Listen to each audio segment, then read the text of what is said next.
नमो भगवते वासुदेवाय।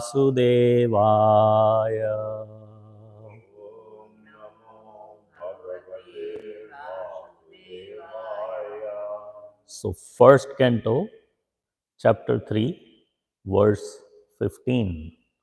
The 15th verse of the third chapter of the first canto.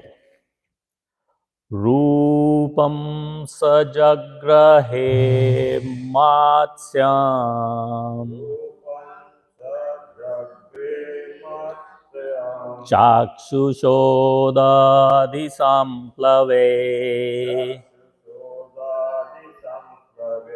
navyaropya mahimaya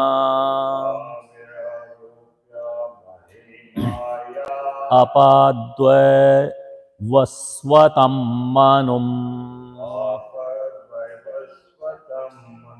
rupam sajagrahe matsyam chakshushodadhi samplave navyaropya mahimaya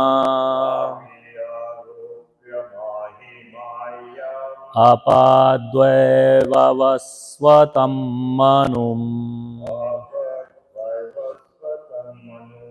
Please go ahead.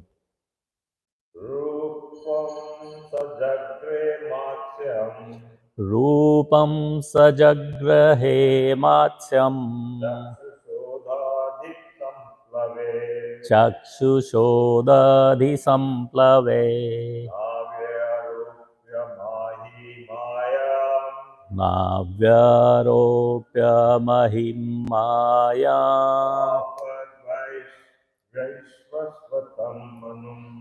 apadveva vasvatam manum.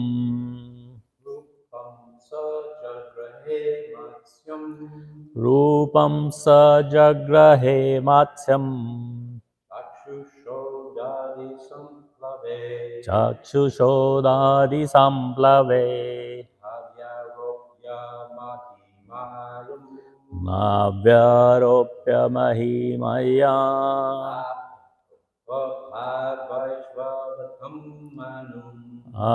apaveva svatam manum.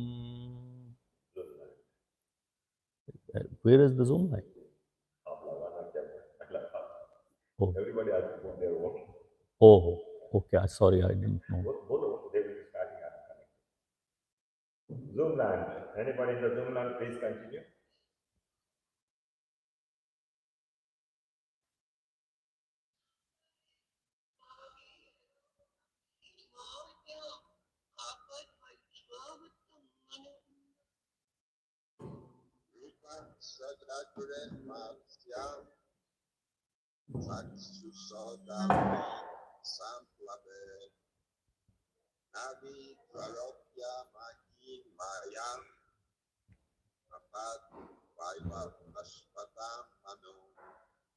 Thank you.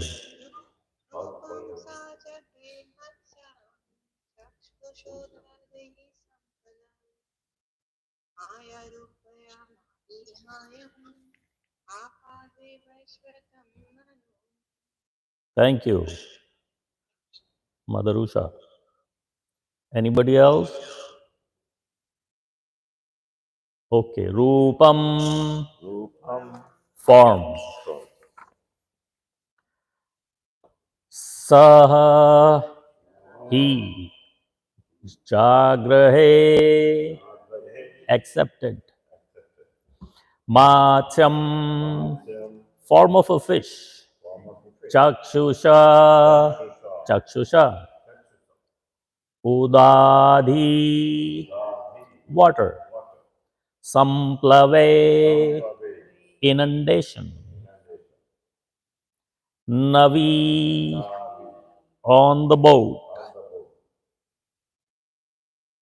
Aropya, keeping on. Mahi, the earth. Mayam, drowned in. Apat, protected. Vaivaswatam Vaivaswat Manum Manu, the father of man. Translation: when there was a complete inundation after the period of Chakshusha Manu, and the whole world was deep within water, the Lord accepted the form of a fish and protected Vavaswat Manu, keeping him up on a boat. Purport by His Divine Grace. Oh, sorry. You want to repeat the translation? Responsive. When there was a complete inundation, after a period of the Chakshusha Manu, and the whole world was deep within water, the Lord accepted the form of a fish and protected Vavaswat Manu, keeping him up on a boat. Thank you. Purport by His Divine Grace, A.C. Bhaktivedanta Swami Srila Prabhupada ki. According to Sripad Sridhar Swami, the original commentator on the Bhagavatam, there is not always a devastation after the change of every Manu. According to Sripad Sridhar Swami, the original commentator on the Bhagavatam, there is not always a devastation after the change of every Manu. And yet, this inundation after the period of Chakshusha Manu took place in order to show some wonders to Satyavrata. But Sri Jiva Goswami has given definite proof from authoritative scriptures like Vishnu Dharmottara, Markandeya Puran, and Harivansha, etc., that there is always a devastation after the end of each and every Manu. Srila Vishwanath Chakravarti Thakur has also supported Srila Jeev Goswami, and he, Srila Chakravarti Thakur, has also quoted from Bhagavatamrita about this inundation after each Manu. Apart from this, the Manu, in order to show,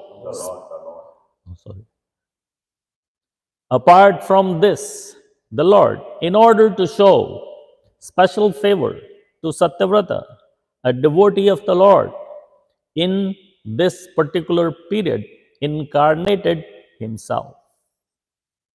Om Agyantimirandasya Jnananjana Shalakaya Chakshurunmilitam Yena Tasmai Shri Gurave Namaha Shri Chaitanya Manobishtam Sthapitam Yena Bhutale Swayam Rupa Kadamayam Dadati Swapadantikam He Krishna Karuna Sindho Dina Bandho Jagatpate Gopesh गोपिका कांत राधा कांत नमोस्तुते तप्त कांचन गौरांगी राधे वृंदावनेश्वरी वृषभानुसुते देवी प्रणमामि हरिप्रिये वाञ्छ कल्पतरुभ्यश्च कृपा सिन्धुभ्य एव च पतितानां पावनेभ्यो वैष्णवेभ्यो नमो नमः।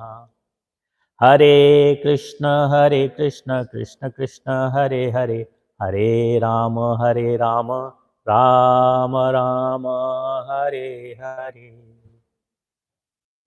So this 15th verse talks about Matsya Avatar, and in the complete inundation after the period of Chakshusha Manu and the whole world deep within water, the Lord accepted the form of a fish and protected Vavaswata Manu.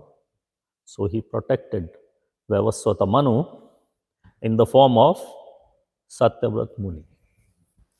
So this present Manvantar is Vaivaswata Manvantar. We are in the Vaivaswata Manvantar. And the previous Manvantar before this one was the Chakshusha Manvantar. So this pastime is referring to the end of the Chakshusha Manvantar and the beginning of Vaivaswata Manvantar. So King Satyavrat was the king at the end of the Chakshusha Manvantar. And at the end of the Chakshusha Manvantar, he is ruling, and the fish incarnation appears to protect him so that the arrangement can be made that he can be the next Manu in the Vaivaswat Manvantar, become the son of Vivaswan and Devi Shraddha. So he has two names. Because he is the son of Vivaswan, he is known as Vaivaswata Muni, Vaivaswata Manu, and he is also the son of Shraddha Devi, his wife, Vaivaswat, Vivaswan's wife, the mother of Vaivaswat Manu. His name is also Shraddha Deva. Shraddha Deva. So, from him, Vaivaswat Manu, in the 9th canto, the further lineage is referred to or explained, given the pastimes of, I think, starting with King Sudumna, who becomes a woman because there was a little controversy in the family. The controversy was that Mother Shraddha and Vaivaswat Manu seemed to not get any progeny. So they invited Maharshi Vashishta to perform some kind of fire sacrifice so that we can get some progeny. So, of course, Maharshi Vashishta didn't do it personally. He sent his disciples, okay, you go and you perform the sacrifice for him. And Shraddha quietly asked those Ritviks, they perform the puja on your behalf. They're called Ritvik. So she quietly asked them, by the way, I want a daughter. Whereas Vaivaswata Manu had asked for a son.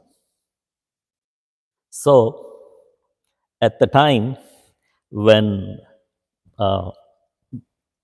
this person, the Ritvik, was putting the oblation in and was supposed to ask for a putra for his master, whoever he's performing the fire sacrifice for, looked at Shraddha and said, Putri. Shraddha was right there. He knew that I'm doing it for Vaivaswata Manu and he wants a son, and I've been told by my guru, get a son, but Shraddha was sitting right there and she had a desire and she had asked him, and so the mistake was made. And a daughter was born. And now Vaivaswat Manu is um, in the beginning is okay, it's a healthy child, son or a daughter, but um, in a little while he became a little resentful when the daughter was uh, getting old enough to become a woman. uh, he was not so happy. So he went and complained to Vashishta, and Vashishta said, "Oh, you really want a son?" I said, "Yes." I said, "Okay, we'll give you a son." "No, I asked for a son the last time. I asked for a son. Why did I get a daughter? What is this? What is going on?" So he argued about it, and um, Maharshi Vashishta said, "Okay, it's not too late. She hasn't become a woman yet. We'll convert her into a boy." So,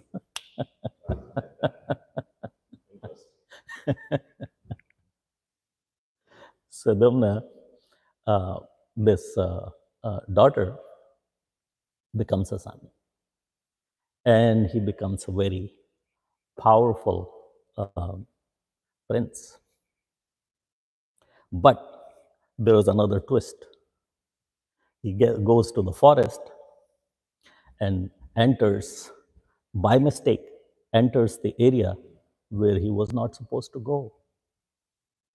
Nobody was supposed to go.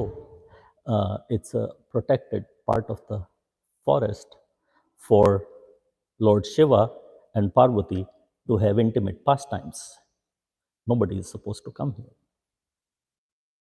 So, previously, the forest was so dense and so dark, nobody would go there anyways. But previously, some sages ended up going there because their bodies were so effulgent that the dark didn't bother them. And they saw Devi Parvati, who was thinking, "I'm in her bedroom in not so presentable um, attire or situation." And Mother Parvati, of course, became mad at Lord Shiva. "What is this? You can't provide me a better bedroom. People walk in here on me. What is this?" I don't mind if another woman walks in, but not men. Can't have men walking into my bedroom. What is this? So Lord Shiva said, "Oh, that's the issue. Okay, we will fix it. Anybody who walks in here will become a woman. So no man will ever see you." So Sadhumna walks in along with his uh, friends and soldiers and army chief and all that, and the horses. So all the men, including the horses, they all become females. The horses are all of the sudden she horses, and all of these people have become a she. And make the long story short, uh, this wasn't really acceptable. Now he's the king. He's supposed to be the king. He's crown prince. He's going to get married and become a king. Um, but what do we do now? So Vavaswat Manu went back to Lord Shiva, said, "Because of your curse, my son has become my daughter." And Lord Shiva said, "Look, that's not my curse. That was my promise to my wife. Your son came to the wrong place at the wrong time."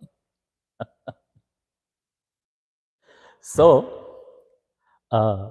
whatever you call it curse, it stands. It will not go anywhere. It stands. But since you are such a exalted personality and you're personally asking me, I will give you some concession. I will make him a man for a month and a woman for a month. So before he is found, he was actually found by another prince of a neighborly state who fell in love with his slash her beauty and made uh, him slash her his queen. And now, uh, by the time all this happened, because you can't just go and talk to Lord Shiva and have all this dialogue and come back. Lord Shiva is not sitting there in his living room to welcome you. You have to perform tapasya to. So, in the meantime, Sudumna became a mother. And now he has a husband, he has a father in law, he has a setup, he has a son. And because of this discount from Lord Shiva came, and all of a sudden he becomes a man. And then he has to come back to his kingdom and rule the kingdom and marry a woman, a princess. So that was King Sadumna in ninth canto, but not going to the ninth canto. In the 14th chapter of the eighth canto, leading towards the ninth canto, there are two pastimes of Lord Matsya, the fish incarnation. One was a demon called Hayagriva. In the verse 8, it talks about at the end of Brahma's day, when Brahma felt sleepy and desired to lie down, the Vedas emanating from his mouth and the great demon named Hayagriva stole the Vedic knowledge. So there is a Lord Hayagriva in the Bhagavatam, and there is a demon Hayagriva in the Bhagavatam. This is the pastime of uh, demon Hayagriva, and Lord, the Supreme Lord in the form of a fish, Matsya incarnation, comes to rescue the Vedic knowledge from Hayagriva and protects Brahma. And in the next words, it's understanding the acts of great demon Hayagriva, the Supreme Personality of Godhead, who's full of all opulence, assumed the form of a fish and saved the Vedas by killing the demon. In the purport, Srila Prabhupada says, because everything was inundated by water, to save the Vedas, it was necessary for the Lord to assume the form of a fish. There is a famous story that the other people, the non-Hindus, they do not understand why the Supreme Lord has to take incarnation himself and come to this earth for anything. For paritranaya sadhunam, why can't he do paritranaya sadhunam, protect the righteous from wherever he is? Why is he not that powerful? Vinashaya cha dushkratam, to annihilate the miscreants, why does he have to come? Dharma sansthapanarthaya, to re-establish the principles of religion, why does he have to come?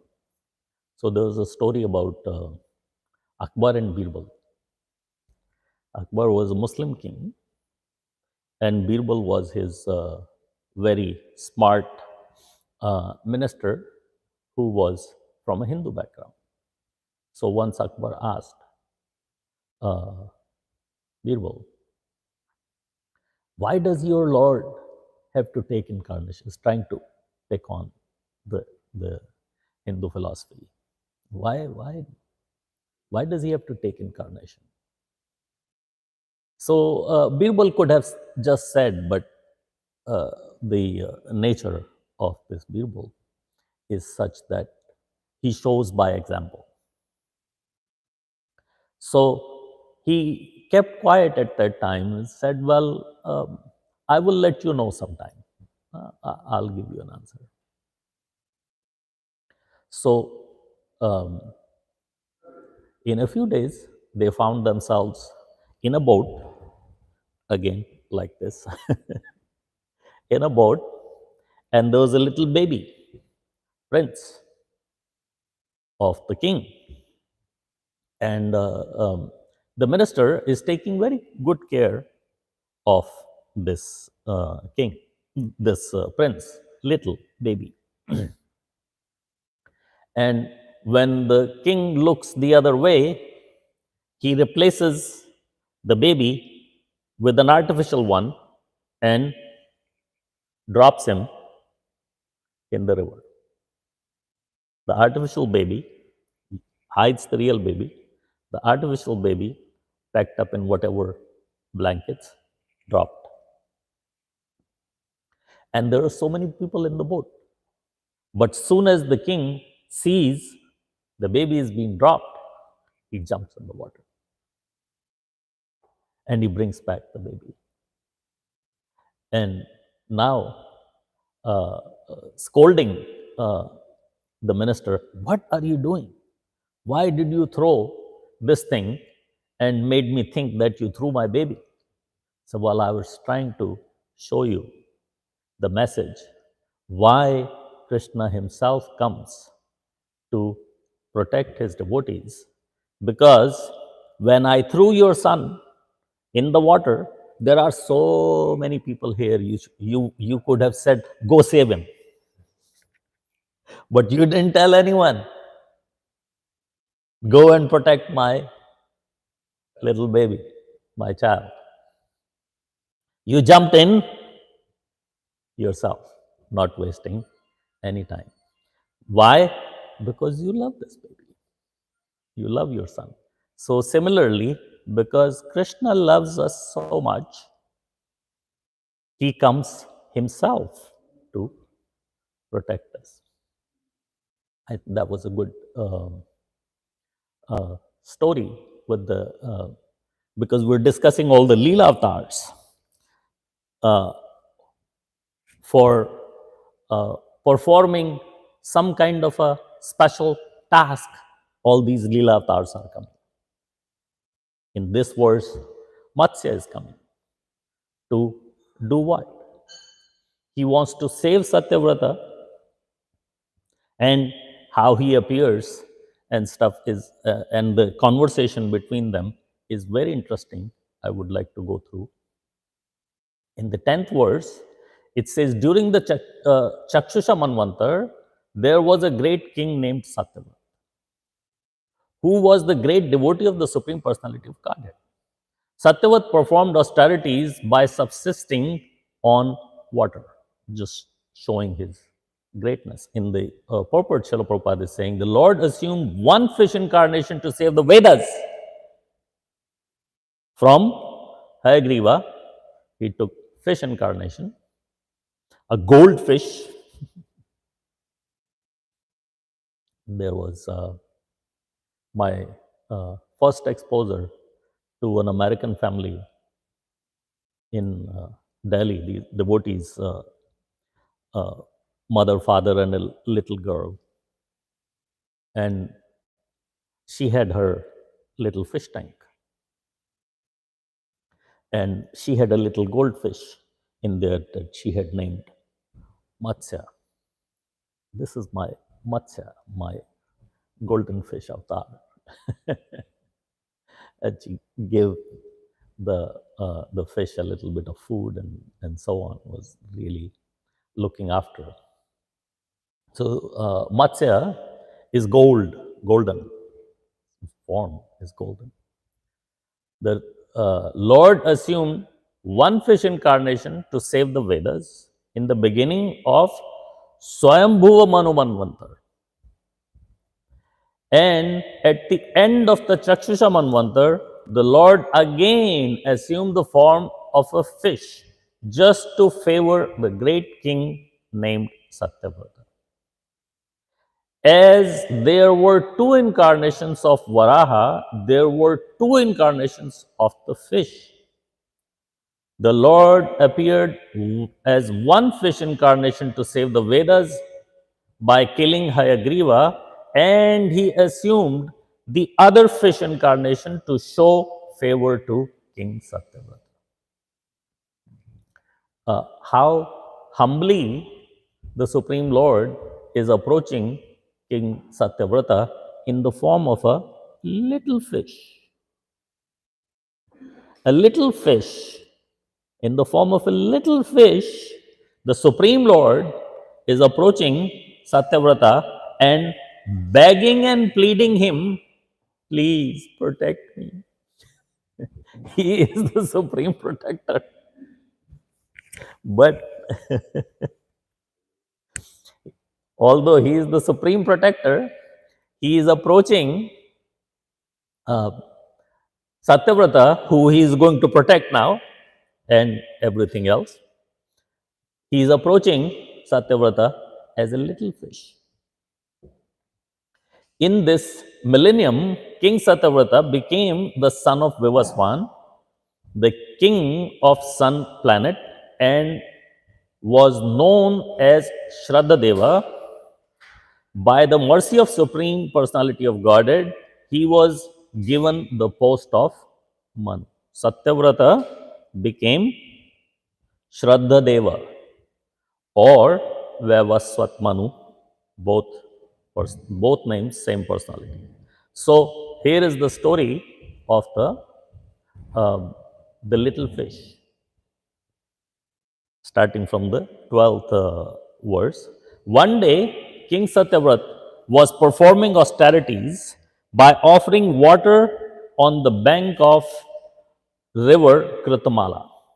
A small fish appeared in the water in his palm, like you pick up a little bit water and you offer back to the river. In that little bit of water, a little fish appeared. Satyavrata, the king of Dravida Desha, threw the fish back into the water along with the water in his palm. With the appealing voice, the poor fish said to the king, King Satyavrata, my dear king, protector of the poor, why are you throwing me in the water of the river, where there are other aquatics who can kill me? I am very much afraid of them. Asking the Supreme Personality of Godhead is asking this little king, although he is a great personality from a human perspective, but from the perspective of the Supreme Lord, is just a little human, asking him for protection. To please himself, King Satyavrata, not knowing the fish was the Supreme Personality of Godhead, said, oh, sure, you want me to protect you? This is a talking fish. It's a fish that can talk. Just because it can talk doesn't mean, does not guarantee you anything. Like you heard of the story of a talking goat. You heard of a story of a talking goat? There was a talking goat, and a man got attracted to the talking goat and brought the talking goat home. And he said to his wife to take great care of this talking goat, because this is a very special goat, very expensive, and uh, has a lot of perspective, and should not be taken care of just like any other goat should be. So after a few days, he asked the goat. He didn't tell his wife or anybody that the goat talks. So he asked the goat, "Is my wife taking good care of you?" He said, "No, she's terrible. She's terrible. She's not." And he got mad that, I told my wife to look after this goat and she's not doing it. And kicked out the wife. So attached to the goat. He said, "Now my mother will look after you." And same thing happened after a few days. He asked the goat, and the goat said, "No, this old lady doesn't look after me. She's..." So he got so mad, he kicked out his mother. And in the end, he found out that although the goat spoke, and the owner also claimed that the goat speaks, but he never claimed that the goat speaks the truth.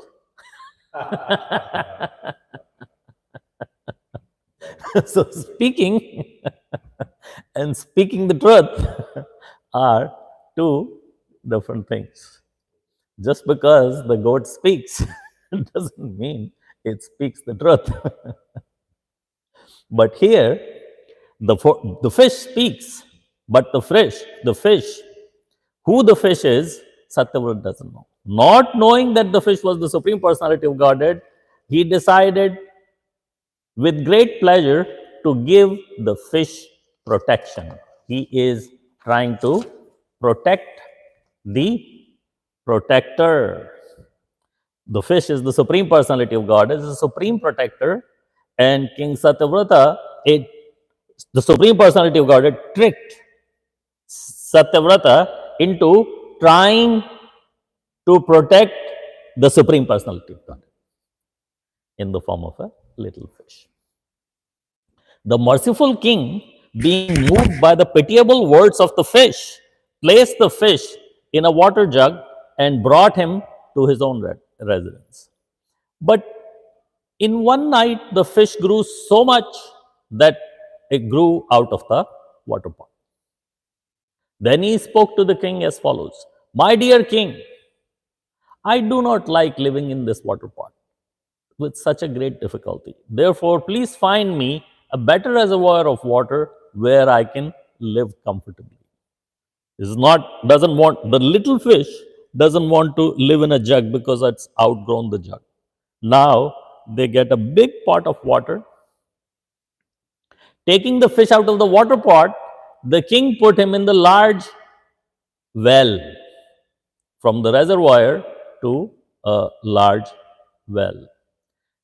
Within one moment, the fish grew the length of 3 cubits. Cubits. You know what's a cubit? Cubit is a unit or measurement different at different times and places, but these days cubit is 18 inches. So how wide is a well? Yeah, 1 cubit is 18 inches. The well, 4 or 5 feet wide, and it grew 3 cubits. So that's just about the size of the well.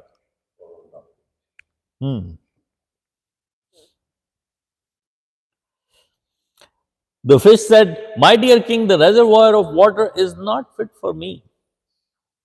Please give me a more expensive pool of water, for I have taken shelter of you. Please protect me."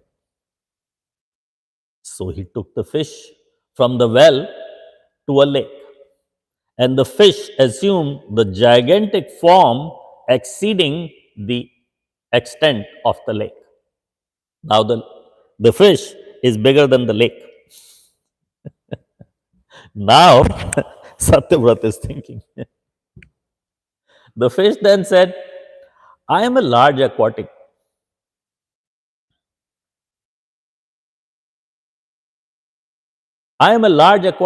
And this water is not suitable for me. Now kindly find a way to save me. It would be better you put me in the water lake that will never reduce." When king was thus requested, The king took the fish to the largest reservoir of water, but then also proved insufficient. The king threw the gigantic fish into the ocean. While being thrown in the ocean, the fish said to King Satyavrata, "O hero, in this water there are many powerful, dangerous sharks that will kill me." This is the whole pastime is about protection. The Supreme Lord is trying to up the ante, become big, but still asking the king for protection. After hearing the sweet words, the Supreme Personality of Godhead, from the Supreme Personality of Godhead fish, the king, being bewildered, asked him, "My dear sir, who are you?" You are simply bewildering us. My lord, in one day you have expended yourself for hundreds of miles, covering the water of the river and the ocean. Before this, I had never seen or heard of such an aquatic animal. The biggest animal in this world is an aquatic, actually. It's called the blue whale.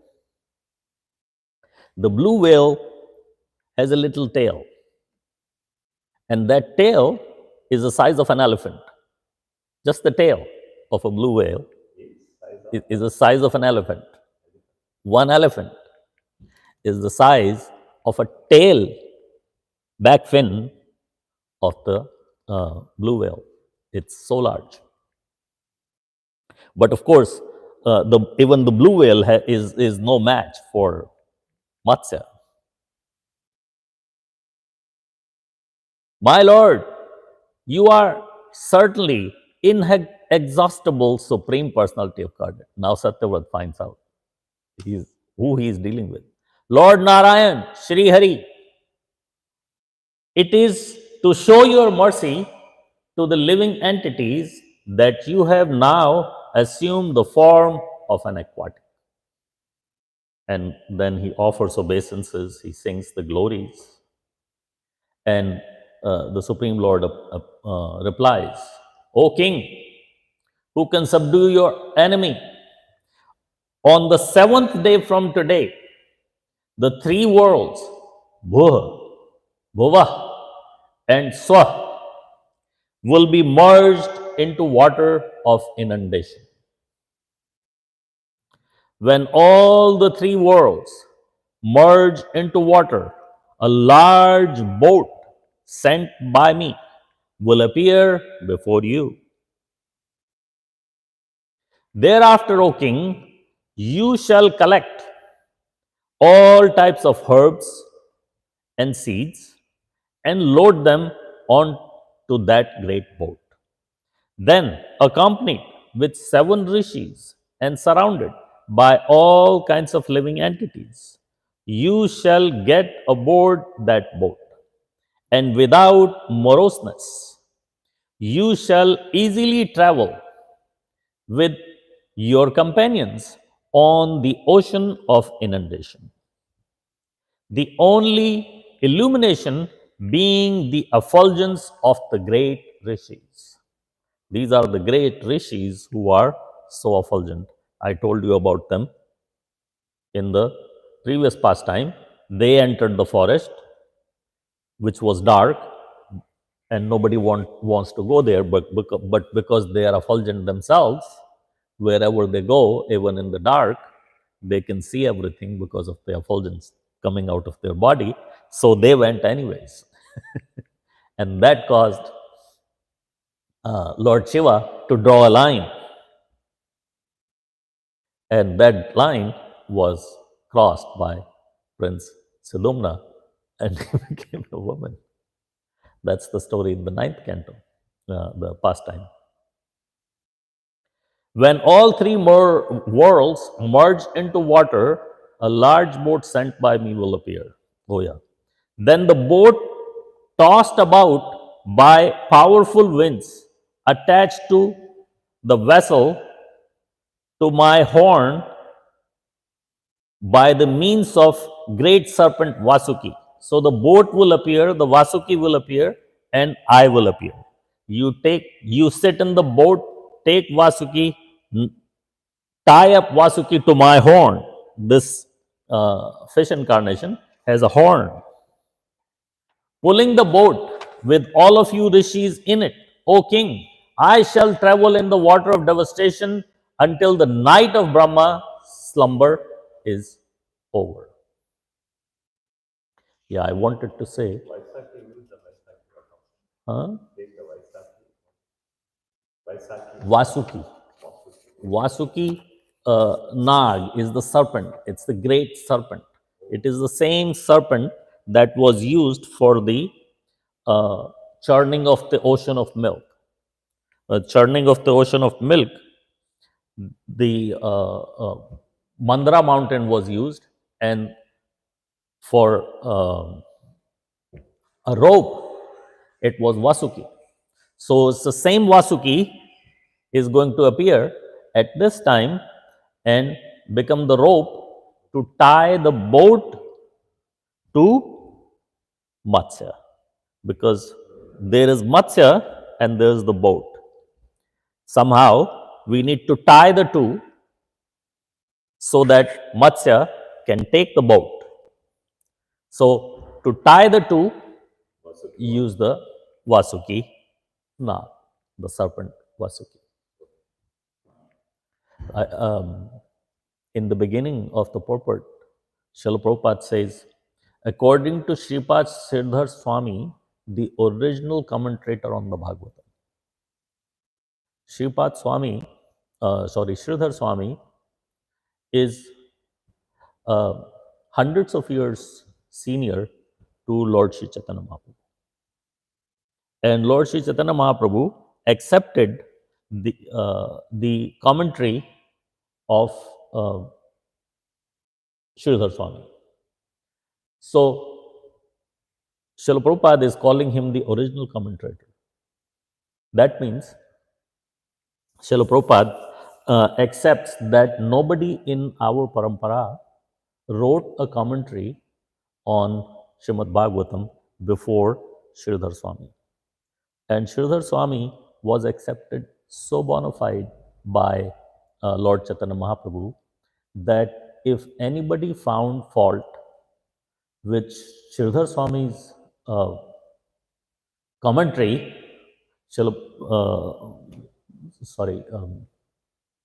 Lord Chaitanya Mahaprabhu himself will reject that person. You don't accept Sridhar Swami's commentary, you reject it. You accept Sridhar Swami's commentary, you're accepted. So, before that, commentary would have been Madhvacharya. So, between Madhvacharya and Sridhar Swami, nobody else wrote the commentary. And in the next part of the purport, it says that the devastation is at the end of each and every Manu. I think there should be, every Manu. Yeah. But I think there should be devastation after each and every Yug Chakra. Because if one day when the Kali Yuga ends and we enter the Sat Yuga, are we going to enter with all this?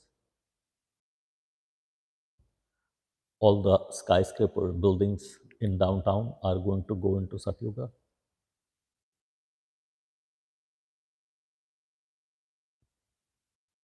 So there must be a little devastation, which we are preparing for anyway with this global warming, the snow melting. From the childhood, we were told about Pralaya. One day Pralaya will come and the water will inundate everything. And after going to school and understanding how the water comes and all, we thought, where would all this much water come from? but it's right here in Canada. The water is all here in Canada. If all the glaciers and everything that's on the North Pole and Arctica and Antarctica, if all of those glaciers, all of those snow-loaded mountains, they're like kilometers deep. If they all melt, the ocean will rise by meters. So that will be enough to inundate the whole world. Huh? Not much. Oh, sorry. Any questions or comments?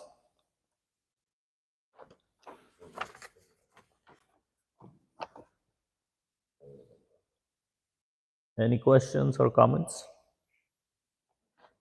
Is the Zoom line on? Anyone in the Zoom line?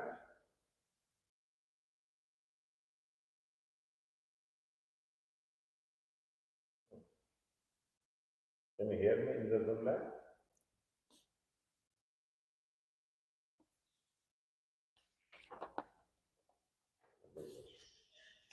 Okay, thank you. So that there's no comments from there. I was asking you interactively. So Yes. thank you. Very nicely you told us. Good, you mentioned, even I was thinking that two Matsya Avataras there, I didn't know. Yeah. Always I knew the Matsya Avatara says that Vedas. Yes. But in this case, he came to rescue the king. Yes. Yeah. In the 8th Canto, 24th chapter, both of these incarnations of Matsya are mentioned. So different times. 2 different times. Thank you very much. Jagat Guru Srila Prabhupada ki, Grantraj Srimad Bhagavatam ki, Nitai Gaur Premanande. Thank you.